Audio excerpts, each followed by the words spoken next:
This is the Skoda Fabia. Is it the best cheap small car that you can buy? In this review, we're running through everything that you need to know about the Skoda Fabia. But first, this video is supported by Vitality Insurance. Get up to 25% cash back every month when you drive well. Look in our description below to find out more and go to whatcar.com for a great deal on your next car.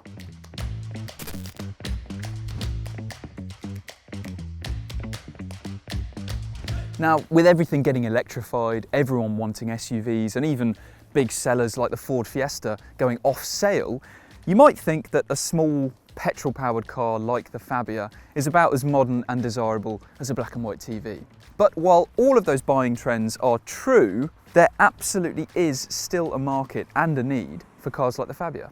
Not least because, let's say you do want an electric car. The cheapest electric car around, which offers something similar to what the Fabia does, is the MG4, a car that is significantly cheaper than all of its electric rivals, and the entry-level version of that costs £27,000. This petrol-powered Fabia can be as much as £8,000 cheaper than that. So the financial appeal is clear to see, but there is much more to the Fabia than its starting price compared to an electric car. The Fabia first went on sale back in 1999, and this now is the latest fourth generation model, which we first saw in 2021. And throughout all its various different iterations, it's always been a sensible, well-priced, practical, competent small car all-rounder. And this latest fourth generation model is no different.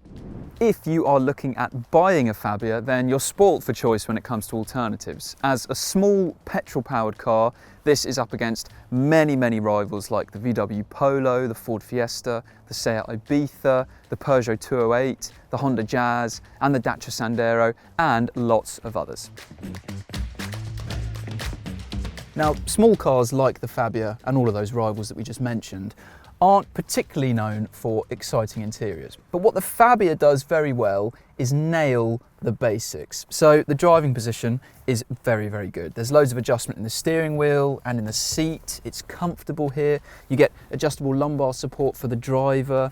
Visibility is very good, and there's a lot of glass out the back, so visibility there is very good as well. And there's loads of buttons and dials to helpfully adjust everything in a very simple way. Now, you might be thinking that this looks like a particularly basic small car, and that is because we're in the entry-level version of the Fabia. So that means we don't have a fully digital driver display. We have this small infotainment system as well. But in some ways, this trim has an advantage over the higher ones, not just because it's cheaper. So this infotainment system, for example, the screen is big enough, it's easy to see, you get Apple CarPlay and Android Auto, and it's reliable. And you have these physical buttons either side of the screen that make it very easy to use while you're driving. If you go for the more expensive touchscreen infotainment systems on the higher trim levels, then the software used for them is a bit more prone to crashing, being a bit glitchy, and also these buttons are swapped for touch-sensitive ones that aren't quite as easy to use on the move. Now, in terms of quality, you are always aware that you're sat in a reasonably priced small car, but there's nothing disappointing or bad in this interior. It's all solid, the materials are decent, and if you go for some of the higher trim levels and you get some fabric coverings on bits and pieces that mean it lifts the quality in here a little bit. But overall, this is a pretty standard interior by class standards. Having said that, if you want something that is significantly better than the Fabia, then it's only really the Mini that is the option to go for, which overall isn't a better car than the Fabia and does cost quite a lot more money.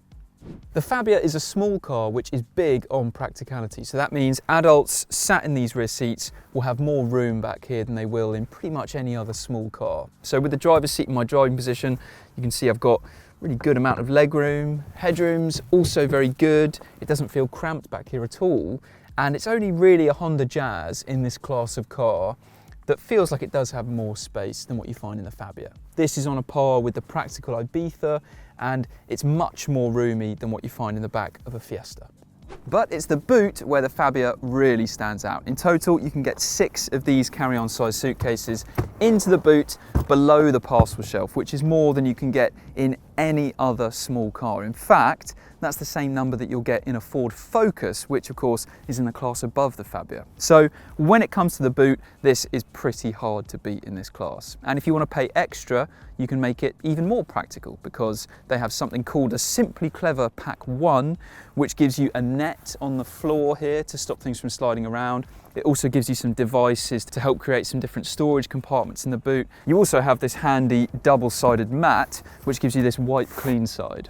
And yes, there is quite a big loading lip here, but if you go for the comfort package, then you get a height adjustable boot floor. The Fabia has a very simple engine lineup with 4 petrols to choose from. The entry-level version does not have a turbocharger, and it takes more than 15 seconds to go from 0 to 62 miles an hour, so that is best avoided, because for not much more money, you can go up to this 1 litre TSI 95, which is much better all round. It's quicker, it's about 5 seconds quicker from 0 to 62 miles per hour, and it's just overall a very good fit for this car. Above this, there's a 1 litre TSI 110, so it's quicker, but it's more expensive. And the range-topping version of the Fabia is a 1.5 TSI 150, which is quick, but also very expensive. To be honest, there isn't much of a temptation to go for those faster engines in the Fabia because this is a small car that's about smoothness, comfort, not speed or dynamic handling.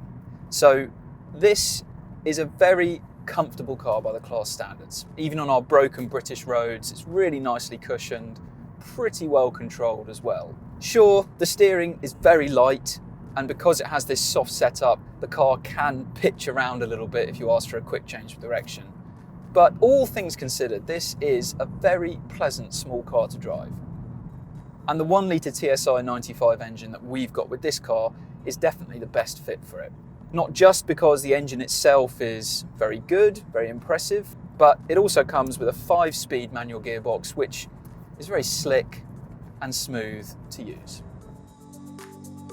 Now, the pricing of everything has gone crazy recently, and that's especially true in the car world, where even a VW Polo starts at just under £20,000 these days. And the Fabia has not been immune to these price hikes as well. But in the context of the cars that it's up against, it is still reasonably good value. The trouble for the Fabia, though, is the Honda Jazz. It's more expensive, but the Jazz is a very economical hybrid car that's even bigger inside, it's more comfortable on the road, so that is the small car champion at the minute. And everything else compared to it now just feels a bit old school. The single best thing about the Fabia that really stands out from its rivals is this big boot. If you're after a small car that can still handle some holiday luggage, then it's pretty much impossible to find anything that can match the Fabia. Even still, it is a shame you can no longer choose to have a Fabia Estate like you could with previous versions of the car. But the worst thing about this Fabia is probably the fact that the interior isn't particularly plush. So, the Skoda Fabia is a practical and comfortable small car that might not be a bargain these days, and it might not quite match the all-round package of the hybrid Honda Jazz. But if you're looking for a small car, this should definitely be on your shortlist. For much more information on the Fabia and to save more than £900 on one, go to whatcar.com. But before you leave us, make sure you subscribe to the channel so you can see lots more new car reviews like this, and tell us in the comments below what you think of the new Fabia.